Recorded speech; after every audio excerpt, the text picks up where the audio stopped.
आज हम समझेंगे सच्ची भक्ति और निस्वार्थ सेवा का असली सार। चलिए सीधे इन अद्भुत कथाओं में चलते हैं। अक्सर हम भक्ति को लेन देन समझ लेते हैं, पर क्या कुछ मांगना ही प्रार्थना है? बिल्कुल नहीं।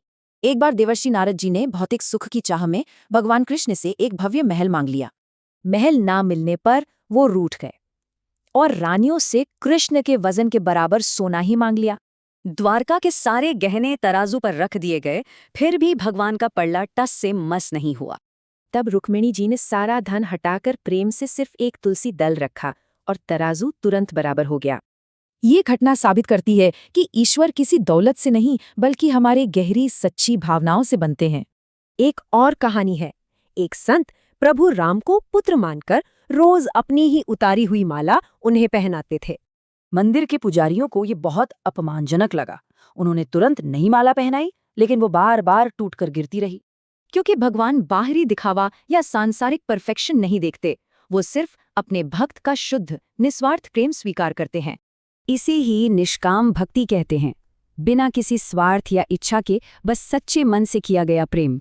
एक ऐसा ही निष्काम भक्त रोज मंदिर जाता था, लेकिन उसे मूर्ति की जगह हमेशा एक दिव्य ज्योति दिखती थी। एक दिन हताश होकर उसने कहा, अगर मुझे आपके असली रूप के दर्शन नहीं हुए तो मैं प्राण त्याग दूंगा। कारण गहरा है। जो भक्त अपने लिए कुछ नहीं मांगते, ईश्वर खुद उनकी परम शुद्धता के आगे संकोच करते हैं। तब भगवान ने एक लीला रची। उन्होंने गुप्त रूप से एक बीमार व्यक्ति को उस भक्त के चरण पकड़ने भेजा। बीमार की पीड़ा देखकर उस शुद्ध भक्त ने आखिरकार भगवान से उसका रोग दूर करने की प्रार्थना कर ही ली। चमत्कार देखिए, जैसे ही उसने दूसरों की भलाई मांगी, भगवान अपने पूर्ण और दिव्य रूप में प्रकट हो गए। बात बिल्कुल साफ है। अपने लिए मांगना लेन देन है, लेकिन निस्वार्थ सेवा और दूसरों की भलाई ही सर्वोच्च भक्ति है।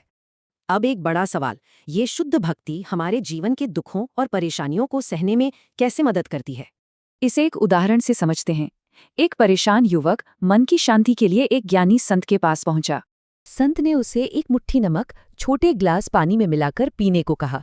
जाहिर है वो बेहद कड़वा था।